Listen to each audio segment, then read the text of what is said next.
Welcome students our YouTube channel commerce evolution. आपका स्वागत है हमारे चैनल में। अब ध्यान देना स्टूडेंट, जो हम फर्स्ट चैप्टर पढ़ रहे हैं साझेदारी विषय प्रवेश, इस चैप्टर का हमारा ये लास्ट पार्ट है। ओके, आज हमारा ये चैप्टर क्या हो जाएगा, क्लोज हो जाएगा। तो कोई भी प्रकार के आपको 3 मार्क्स के एग्जाम्पल बोर्ड में पूछे जाए, सभी प्रकार के हमने एग्जाम्पल कर लिए। जो थोड़े प्रकार के बाकी 2-3 एग्जाम्पल हो हम इस वीडियो में देखेंगे, मतलब आपका 4 मार्क्स का पूरा चैप्टर क्या हो जाएगा, कवर हो जाएगा। ओके स्टूडेंट्स, तो आज का टॉपिक हम स्टार्ट करते हैं, अच्छे से ध्यान दीजिएगा।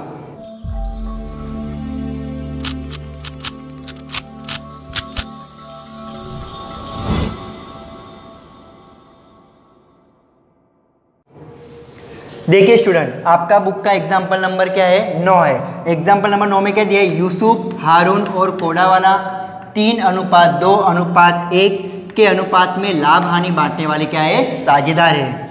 कोडावाला को लाभ में से कम रुपए 36,000 मिलने ऐसी गारंटी यूसुफ और हारून ने दी है। देखो कोडावाला को कितना लाभ मिलना चाहिए, 36,000 मिलना ही चाहिए, ऐसी गारंटी किसने दी है, तो गारंटी दी है यूसुफ और हारून ने। अगर मान लीजिए यहाँ उनको कम मिले ना, तो जो एक्स्ट्रा पैसे देने पड़ेंगे वो देगा कौन, यूसुफ और हारून देगा। ओके, इतना पॉइंट समझ में आ गया। आगे देखिए, यदि तारीख 31/3/2016 को पूरे होने वाले वर्ष का पेडी का लाभ रुपये 1,80,000 हो, तो साझेदारों के बीच लाभ का बंटवारा कैसे होगा।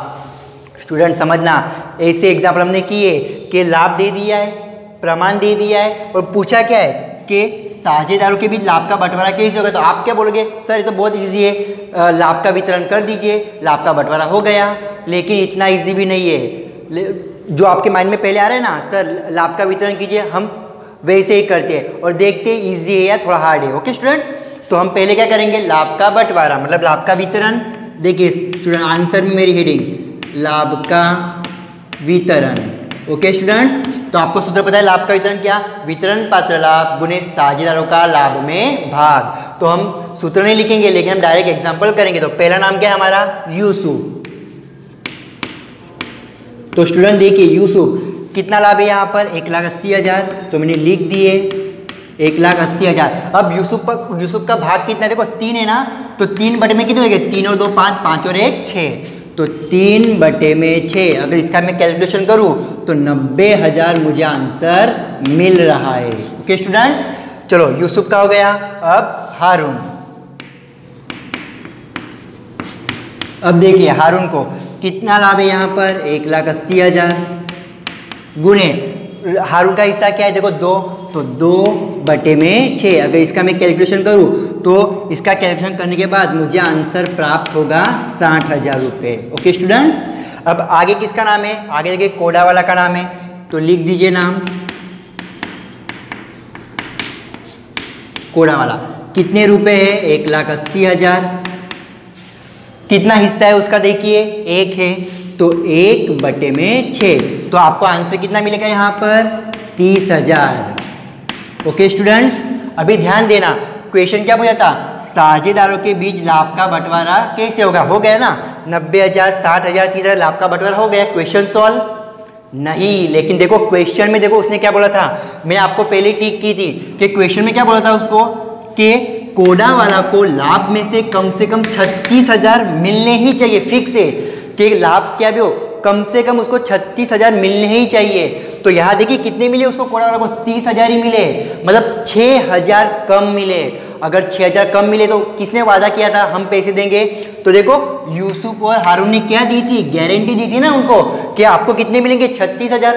कितने मिले, 30,000, मतलब कितने कम मिले, तो 6,000 कम मिले। अगर 6,000 कम मिले तो कौन देगा, तो 6,000 देगा यूसुफ और हारून देगा। ओके, और कहाँ से देंगे, तो उनको जो लाभ प्राप्त हुआ है ना उसमें से ही देंगे वो। अब हम क्या करेंगे, लाभ का वितरण करेंगे। ओके, तो हम लाभ का वितरण करेंगे, किसे करना है हमें लाभ का। अभी देखिए यहाँ 30,000 है, चाहिए कितने, 36,000, तो 6,000 कम पड़ रहे, तो 6,000 कौन देगा, यूसुफ और हारून दोनों मिलकर देंगे। ओके, तो देखिए यहाँ पर यूसुफ,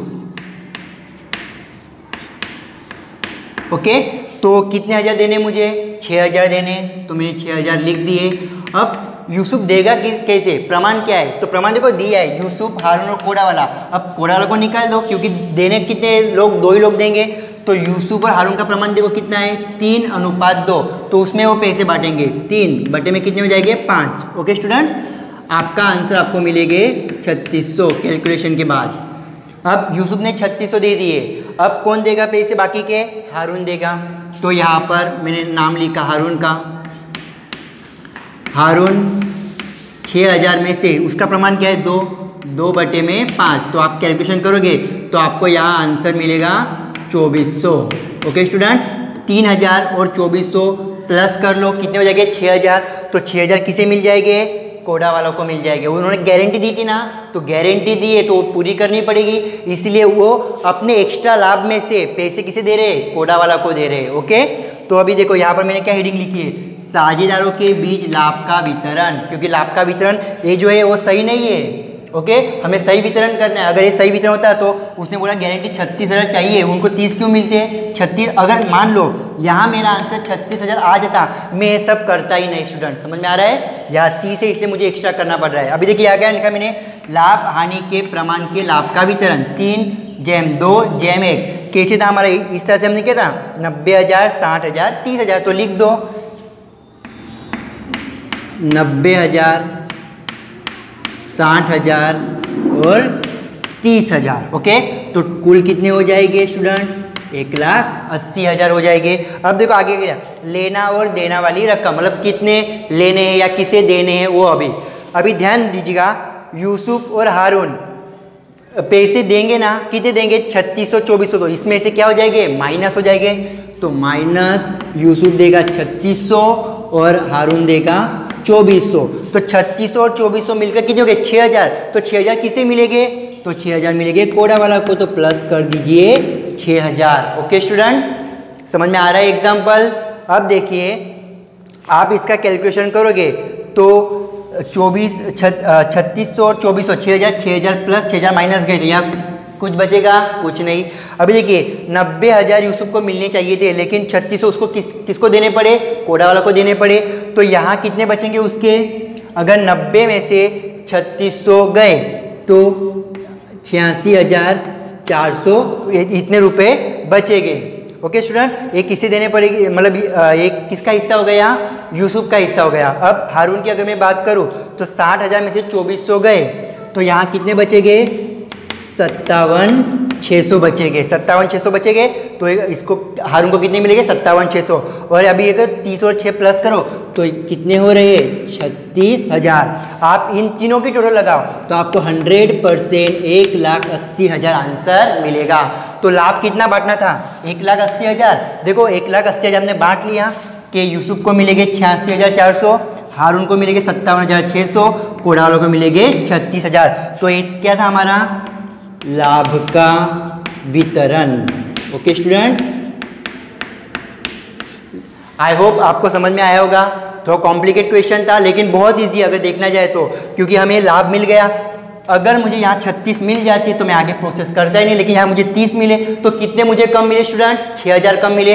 अभी 6000 कम मिले तो देगा कौन? तो जो जिन्होंने गारंटी दी थी, तो गारंटी किसने दी थी? तो यूसुफ और हारून ने गारंटी दी थी।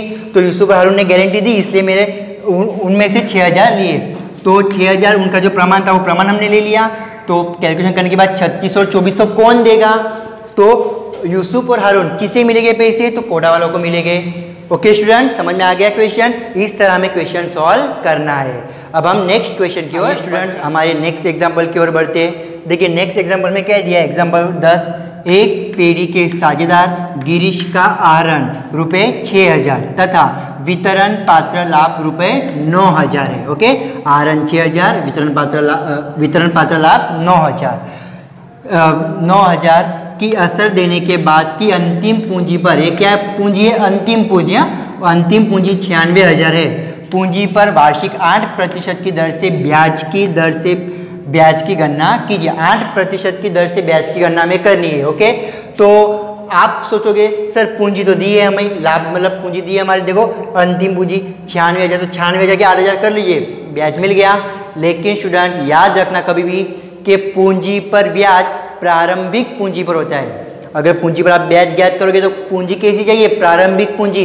पूंजी कौन सी है? अंतिम पूंजी। तो आप ब्याज नहीं गिन सकते। तो इसका एक सूत्र है, उस सूत्र का आप यूज करोगे तो आपको प्रारंभिक पूंजी मिल जाएगी। देखो यहाँ पर प्रारंभिक पूंजी दी है क्या? नहीं, तो हमें ज्ञात करनी है। तो मैं आपको एक सूत्र बताता हूँ, देखिए आंसर में, तो आंसर में हम क्या लिखेंगे? प्रारंभिक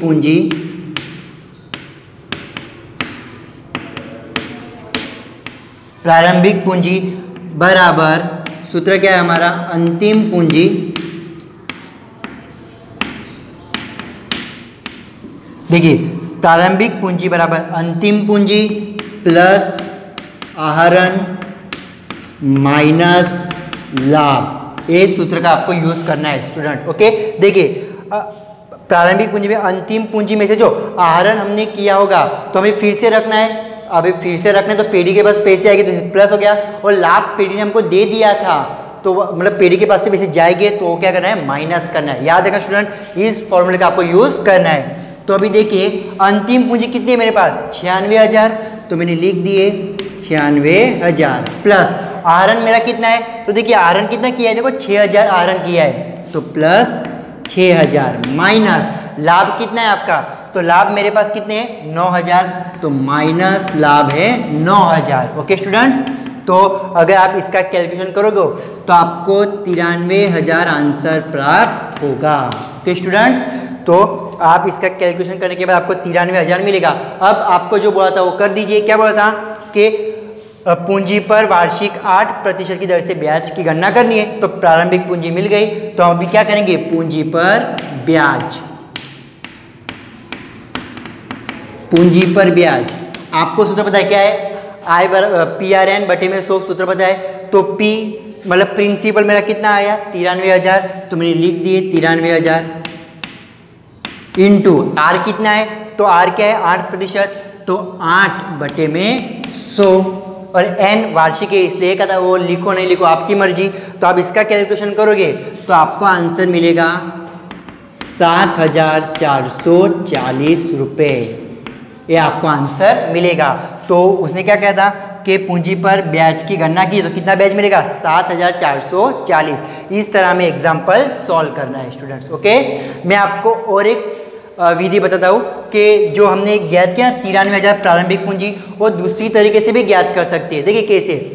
गिरीश का पूंजी खाता मैंने यहाँ लिखा है। क्यों? क्योंकि यह नाम क्या है? किसका नाम है? यहाँ पर गिरीश का नाम है, तो मैंने गिरीश का पूंजी खाता लिखा। देखिए विवरण रकम, ये उधार साइड और ये जमा साइड। ओके स्टूडेंट्स, तो देखिए मैंने आपको पहले भी इसका फॉर्मेट बताया था, मेरे दूसरी या तीसरे पार्ट में मैंने आपको बताया था। ओके स्टूडेंट्स, तो यहाँ जमा साइड पर क्या आता है? शेष आगे लाए। तो यहाँ क्या होता है? प्रारंभिक पूंजी होती है, प्रारंभिक पूंजी होती है, शेष आगे लाए। और यहाँ क्या होता है? शेष आगे ले गए। ओके स्टूडेंट्स, तो यहाँ क्या होती है? अंतिम पूंजी। याद रखना स्टूडेंट, यहाँ अंतिम पूंजी होती है, यहाँ प्रारंभिक पूंजी, यहाँ अंतिम पूंजी। ओके, मैंने लिख दिया। अब ध्यान दीजिएगा, अभी देखिए यहाँ लिखा है शेष आगे ले गए अंतिम पूंजी। तो अंतिम पूंजी मेरे पास है ना, देखो 96,000, तो मैंने यहाँ लिख दिया 96,000। अब देखिए यहाँ क्या है? शेष आगे ले गए प्रारंभिक पूंजी, तो प्रारंभिक पूंजी तो मुझे ज्ञात करनी है, तो यहाँ मेरे पास अभी कुछ रकम आएगी नहीं। ओके स्टूडेंट, तो और मुझे क्या दिया है? देखिए यहाँ क्या दिया है? आहरण रुपये 6,000 है, आहरण 6,000 है, तो आहरण क्या होता है? हमेशा उधार होता है, तो हम यहाँ क्या लिखेंगे? आहरण। मैंने आपको इसका पूरा फॉर्मेट बताया है। ओके, इसलिए आपको आना चाहिए। आहरण कितना है? 6,000, मैंने लिख दिए। फिर देखो आगे क्या दिया है कि लाभ कितना है? 9,000, वितरण पात्र लाभ। अभी लाभ है, लाभ कहाँ होता है? लाभ होगा तो जमा साइड पर आएगा, अगर हानि हो गई तो उधार साइड पर आएगी। तो लाभ हुआ है तो हम क्या लिखेंगे यहाँ पर? वितरण पात्र लाभ। ओके, कितना है? 9,000, तो मैंने यहाँ लिख दिए 9,000। अब जो जो इन्फॉर्मेशन दी थी मैंने सब लिख दी। अब देखो कौन सी टोटल ज़्यादा है? तो देखो उधार साइड की टोटल ज़्यादा है, तो उधार साइड की अगर मैं टोटल करूँ तो 1,02,000 मुझे आंसर मिलेगा। तो यहाँ भी कितने हो जाएंगे? 1,02,000। अब 1,02,000 में से 9,000 आप माइनस करो तो यहाँ आपको मिलेंगे 93,000। ओके स्टूडेंट्स, तो इस तरह से क्वेश्चन हमारा क्या हो गया, सॉल्व हो गया। देखो 93,000 मिल गए, देखो यहाँ भी 93,000। फिर आपको क्या करना है, पूंजी पर ब्याज की गणना करनी है। तो पूंजी पर ब्याज की गणना इसी तरीके से करनी है। तो कितना मिलेगा आपको, 7,440 रुपये मिलेंगे। ओके स्टूडेंट्स, देखिए पूंजी पर ब्याज, मैं फिर से गणना नहीं कर रहा हूँ, खाली लिख रहा हूँ। पूंजी पर ब्याज कितना मिलेगा, 7,440 रुपये। ओके, इसी तरह से आपको करना है। ओके, तो स्टूडेंट इस तरह से हमें क्वेश्चन सॉल्व करना है। ओके, नेक्स्ट चलिए स्टूडेंट, अब हमारा नेक्स्ट एग्जांपल हम देखते हैं। देखिए नेक्स्ट एग्जांपल क्या है, एग्जांपल नंबर 11 में जेनेट, अक्षरा और सपना समान हिस्से के साझेदार है। जो ये पॉइंट है इंपॉर्टेंट है, समान हिस्से के साझेदार है। उनकी कुल पूंजी रुपये 3 लाख है। उनकी पूंजी का प्रमाण 2:3:5 है। पेडी पूंजी पर वार्षिक 6% की दर से ब्याज चुकाती है। तो साझेदार अक्षरा को पूंजी के ब्याज सहित रुपये 45,400 मिलते हैं। ओके, अब देखिए स्टूडेंट, जो साझेदार पैसे लाए थे उसका प्रमाण क्या था, 2:3:5। कितने लाए थे, 3 लाख लाए थे। लेकिन जब उनको लाभ होगा ना और वो पैसे बांटेंगे तो कौन से प्रमाण में बांटेंगे, तो समान प्रमाण में बांटेंगे। याद रखना स्टूडेंट। आगे देखिए, तो पूंजी पर वार्षिक कितने प्रतिशत, 6% की दर से ब्याज चुकाती है। साझेदार अक्षरा को पूंजी के ब्याज सहित रुपये 45,400 मिले। इंपॉर्टेंट पॉइंट है कि साझेदार अक्षरा को पैसे मिल गए और ब्याज सहित कितने मिले, 45,400 रुपये। तो उन्होंने क्या बोला, तो साझेदार जेनेट और सपना को पूंजी के ब्याज सहित कितना रुपया मिलेगा वो हमें ज्ञात करना है। तो हमें ज्ञात क्या करना है, देखो भाई, ब्याज सहित कुल रकम। मैंने एक फॉर्मेट बनाया है, विवरण जेनेट के रुपए, अक्षरा के रुपए, सपना के रुपए, और हमें ज्ञात क्या करना है, ब्याज सहित कुल रकम। ब्याज सहित कुल रकम हमें बोलो, अक्षरा की पता है, देखो 45,400। तो अक्षरा की मुझे कुल रकम पता है 45,400, लेकिन मुझे जेनेट और सपना की रकम पता नहीं है। तो अभी हम वो सॉल्व करेंगे। तो पहले तो 3 लाख रुपए बांटने पड़ेंगे हमको, जो पूंजी लाए कौन से प्रमाण में, 2:3:5। तो हम क्या करेंगे, यहाँ लिखेंगे 2:3:5, 5 के प्रमाण में पूंजी। ओके स्टूडेंट्स, तो बांट दो। अगर 3 लाख मुझे इसके अनुपात में बांटने हैं तो जो जेनेट है, जेनेट का हिस्सा होगा 60,000, अक्षरा का हिस्सा होगा 90,000 और सपना का हिस्सा होगा 1,50,000। ओके स्टूडेंट, तो इस तरह से उनको पैसे मिल जाएंगे।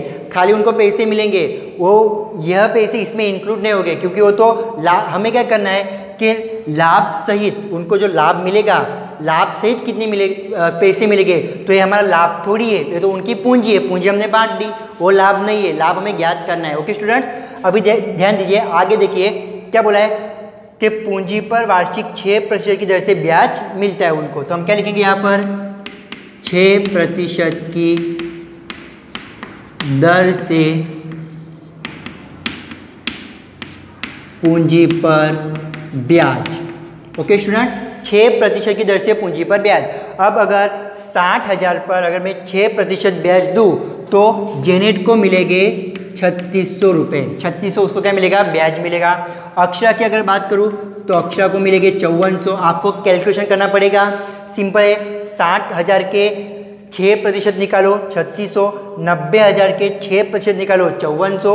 अभी 1,50,000 के अगर मैं 6% निकालूँ तो मुझे 9,000 रुपये प्राप्त होंगे। ओके स्टूडेंट्स, तो 6% की जैसे पूंजी पर ब्याज, चलो ब्याज तो हो गया। अब हमें क्या चाहिए, वितरण पात्र लाभ। ओके स्टूडेंट्स, तो वितरण पात्र लाभ हमें चाहिए।